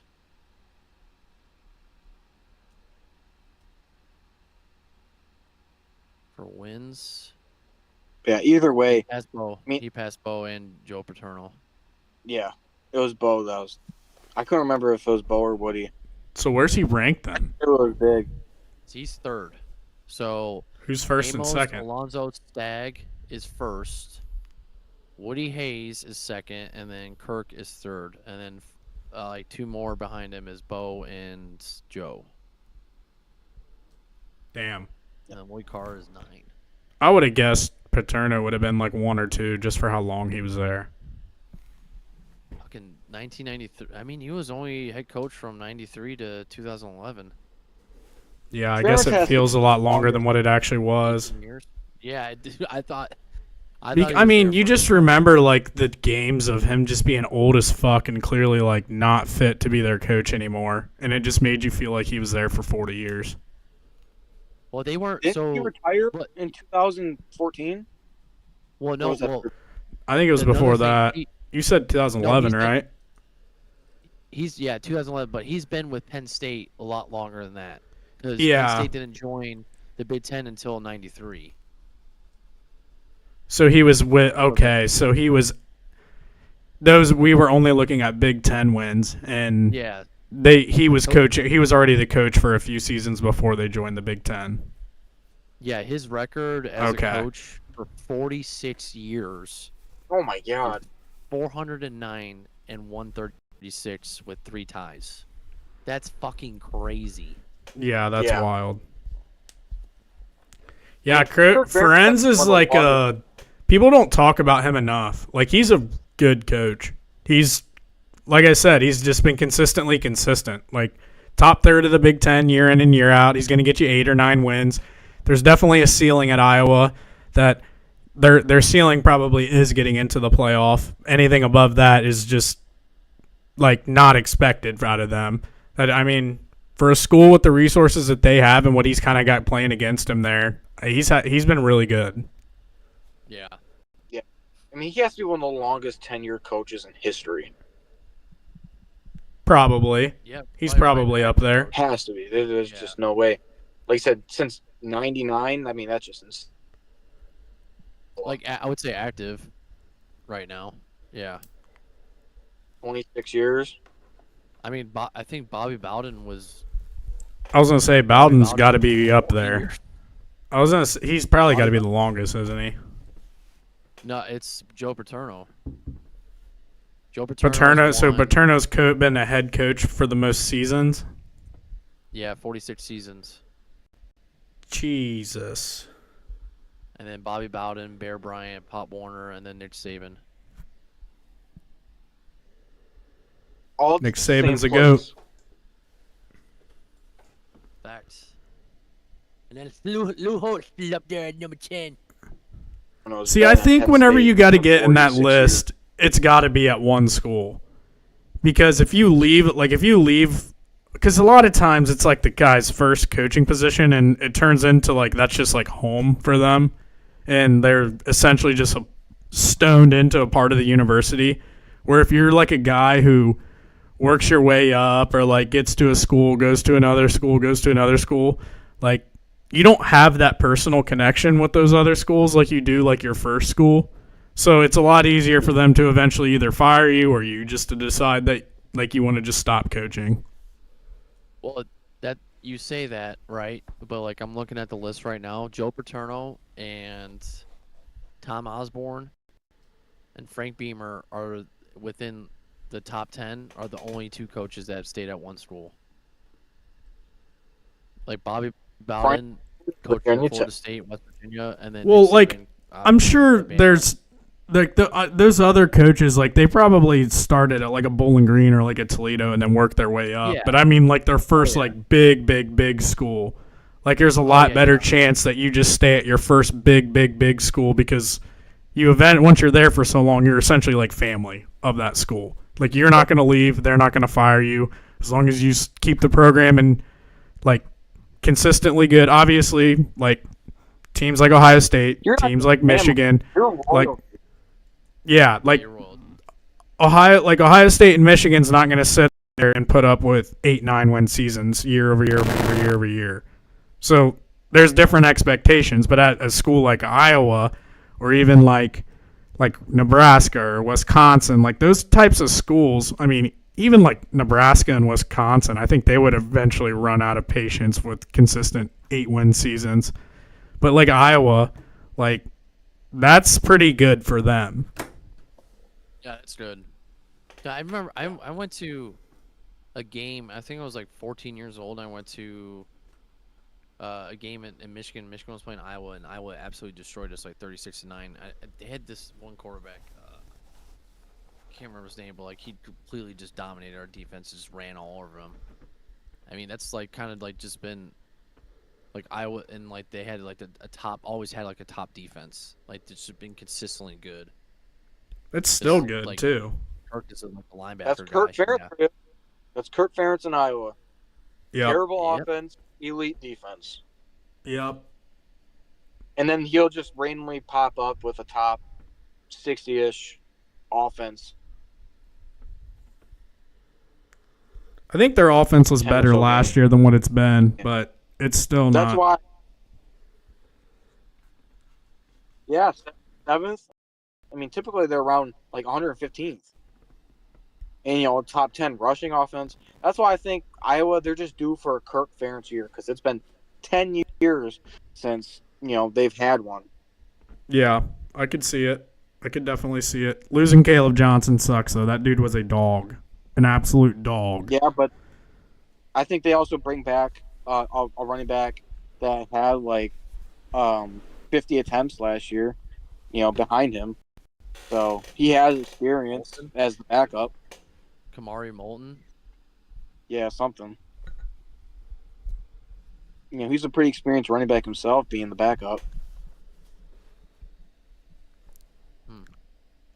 And let's not forget Iowa and Penn State. That's a rivalry game. Yeah. Penn State will beat Iowa by 20. Penn State will beat Iowa by 20 points, I bet. Is it at Iowa? Yeah, it is. I think the Penn State game is the game that Iowa upsets. Calling it right I do now, not. That's my upset of the year. I think Penn State will. It won't be like a thrashing, but I think it'll be like they'll end up winning by 20. Yeah, I think Penn State's gonna be a totally different team this year. Like especially defensively with Knowles. I could see it like. Also, go ahead. It's just like they still have James Franklin as head coach. It's just, he's going to James Franklin at some point, and he's not Penn State this year. They don't have that cakewalk schedule like they did last year either. I mean, they only faced one or two top 25 teams on their schedule last year. And now everyone's like, well, they bring back a lot of guys. Yes, they do. But they also don't have a cakewalk schedule. Like I said, they also have to on the road and play Iowa City. Let's not forget. Well, I think we lost him.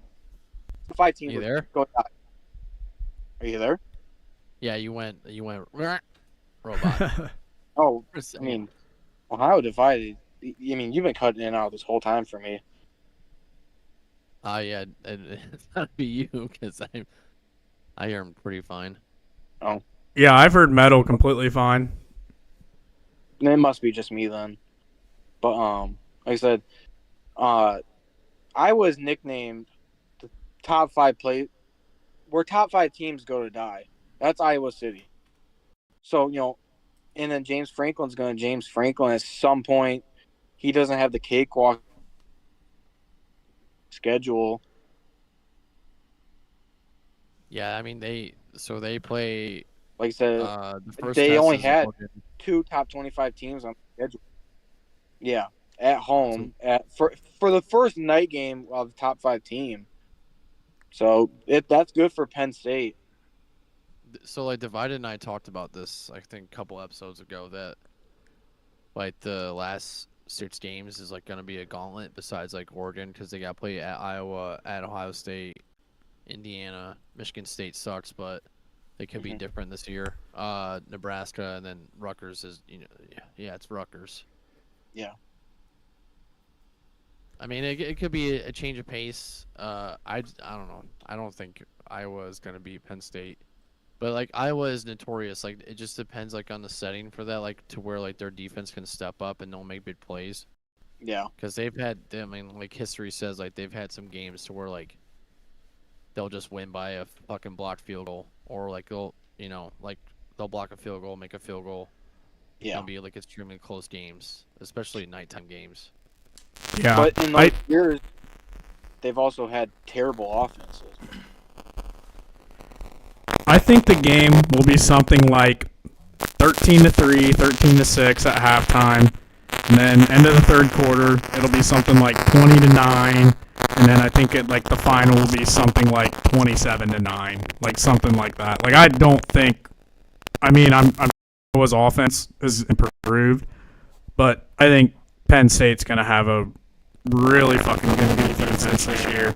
And like I think that it'll be close to a 20-point game in favor of Penn State, but I don't think it's just going to be like first quarter they're up 21-0. Like I think it's just going to be a slowly get to that point. Iowa will play them tough. It'll be a competitive game. Don't get me wrong, but Penn State will be in control of the entire game.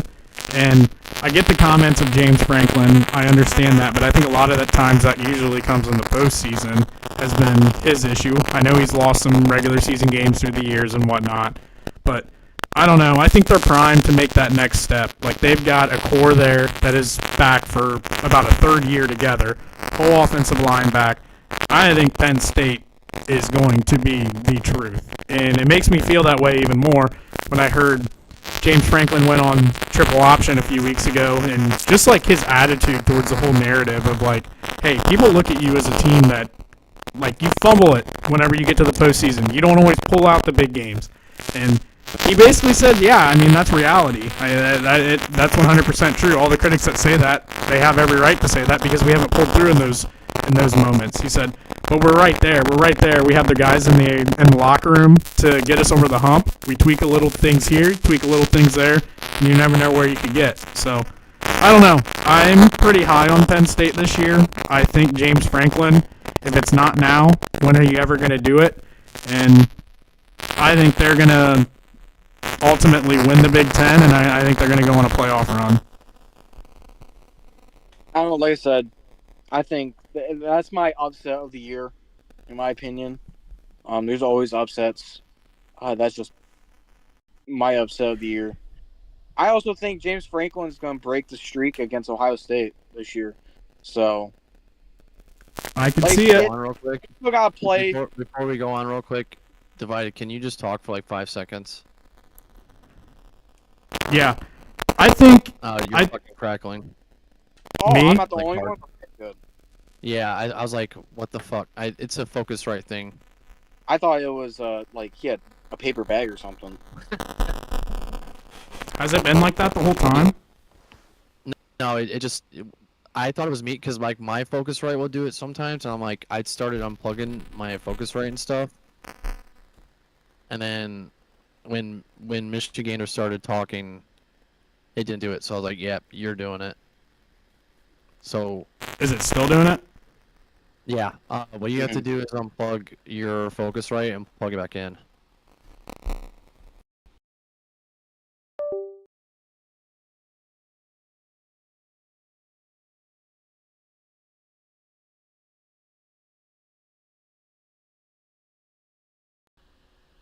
Been out for me.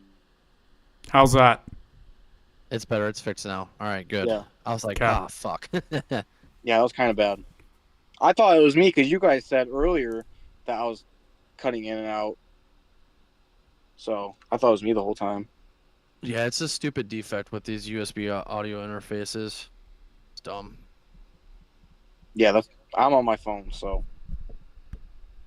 Yeah, we're podcasters. We have some high tech audio equipment. I got my Eventually, I'm gonna recommendation from Metal. Yeah, if you're looking to get like a setup, I would go with the Focusrite. It's pretty good. I've used it for almost 10 years now, and you can do whatever you want with it. Wow. All right. Yeah, I'll definitely look into that. But yeah, I think that's my upset of the year. Iowa over Penn State. Because one, it's a rivalry, and two, it's at Iowa City. And then I also think Penn State is going to go into Columbus and finally break that streak against Ohio. Uh-oh. But like I also said, you still got to play the games. All it is a prediction. I could be totally wrong, and Iowa goes 7-5 this year. So all it I is think Penn State has like the best. I feel like they have the best hand right now to beat Ohio State, but I don't think they're gonna beat Ohio State. I just think James Franklin is just gonna shit down his leg again, like he does every year against like Ohio State or Michigan. But also, like, he has Jim Knowles now too. Yeah, Jim Knowles. that is. Jim Knowles knows Ohio State's offense. He practiced against them for 2 years. So Ohio State also And then knows now Jim they're- Knowles' defense pretty well too. yes, true. But Penn State brings more on defense than Ohio State brings more on offense. Yeah, I mean, I don't. If they beat Ohio State, I wouldn't be surprised by it one bit. They're definitely probably more talented. Our high end talent is better, but their consistency across the board in terms of talent is better than Ohio State's. Say Ohio State's QB room is better, or would you say Penn State's QB room is better? I mean, I feel like you Total can't really world? answer that because we don't really know what Julian's saying is. So you have to say Yeah. Penn State right now. Well, Right. are you just talking about like experience or like overall talent? Because overall talent, I'll say Ohio State, but like experience level, yeah, Penn State. But Ohio State's talent, you're just looking at like 247 rankings, which Well, yeah. Yeah, it doesn't really mean anything. I don't think that really Especially means when- anything. Like you said, experience, talent. That's who I would say. In terms of like higher end recruits, I mean, Drew Aller was a really I think he was the number one quarterback in the country. No, he was a high 4-star out of Ohio. I think he was the 8th overall quarterback in his class. He was a But 5-star. Yeah, I'm pretty sure he was a 5-star from Ohio. He was a 5-star. He was number one. You were right about that. Number one quarterback from Ohio, but he was third nationally. Yeah, I knew he was one of the. No, he was the number one quarterback in the entire number one class, quarterback, yeah. and he was the number 3 overall player. Yeah, that's what I meant. Yeah. He was 100. He was a perfect prospect. He was 100. Wow.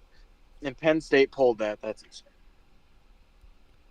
I don't think Ohio State like really recruited him much. Was he a prospect for Ohio State? Like, did they? Like, I don't think they really recruited him much. Look at that revenge. Like, Going I'm on. sure they probably gave him. I'm sure they probably gave him an offer. Yeah, they offered him. Oh, is that what you're seeing on 247 right now? Yeah, Ohio State offered him on September 8th of 2021. I feel like it was. I kind of like remember whenever he was coming out and like there just being like this really good quarterback in Ohio, but I think Ohio State was a lot warmer on somebody else. It was Quinn Ewers. Like they had probably that was right around the time of Quinn Ewers. Was it Quinn Ewers the 2021 class? Or was that? Well, yeah, but he was already like he was already there though, so they weren't going to go talk to Drew Waller. Yeah.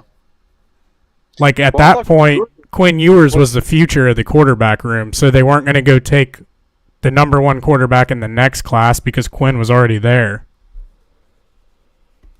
Yeah, true. This brings up a good point. Actually, question for you, Divided. If Quinn would have stayed, do you think Quinn would have got the starting position over Kyle McCord? Yeah, I think he probably would have. Yeah, I think he was more talented, had a better arm talent than what McCord had, and yeah, I mean it's hard to say though because he was only there for literally like 4 months and then he left after that. But yeah, I mean I would say I bet Quinn Ewers probably would have ended up beating out McCord. Yeah, I can see that. What do you think, Michigander? I don't know. I mean, remember Kyle McCord was in the same class as J.J. McCarthy, and Ohio State was the team that told J.J. off because they got Kyle McCord. So they obviously thought highly of Kyle, and then, if Quinn stayed, I think it would have been definitely a quarterback battle. Who knows what that would have turned out to be. I think Kyle did what he needed to do at Ohio State in 2023. I think there's hate that he doesn't deserve that he got all because he lost to Michigan again. So, Nah, he was not that great. well, if he wasn't that great, why did he go out and break the ACC passing record? I mean, he's still good. He's a top-end talent. Just because it didn't work out at Ohio State doesn't mean he sucked. I just think he got serious hate for what he did. And, I mean, he wasn't terrible. He was just good enough to get the ball to Marvin Harrison Jr. and Emeka Egbuka. Yeah, I don't think. I think if Kyle McCord is good, but I don't think he's the quarterback for like he doesn't fit the profile for Ohio State. let me ask you this: if he stayed and Will Howard didn't go to Ohio State, do you think they would have had a better season, beat Oregon? No. I think we've talked about this before too. I think like I think Kyle McCord is a better quarterback than Will Howard, but I think Will Howard is a better leader. Yeah, that's a fair point.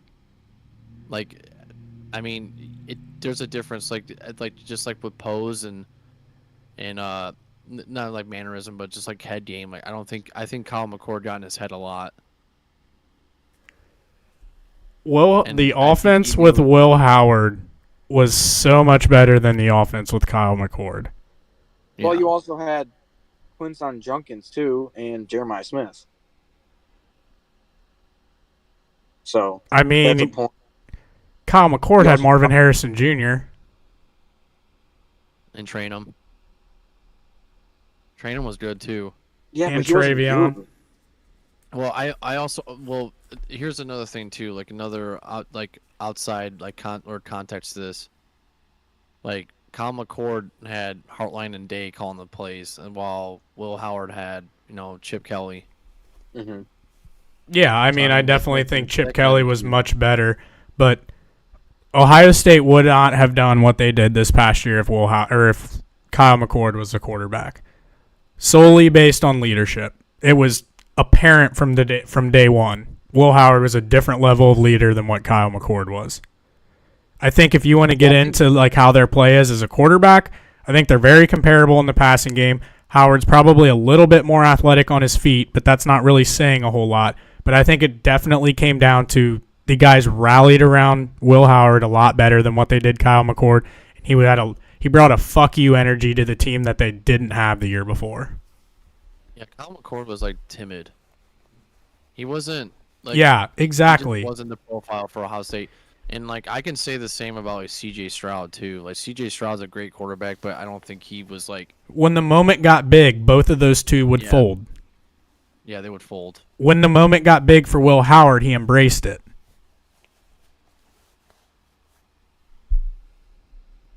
Besides Michigan. I didn't want to say it. Yeah, besides Michigan. Hang that regular season banner. I got it up right behind me. Do you want to see it? I'll send you I'd a love to picture see right it.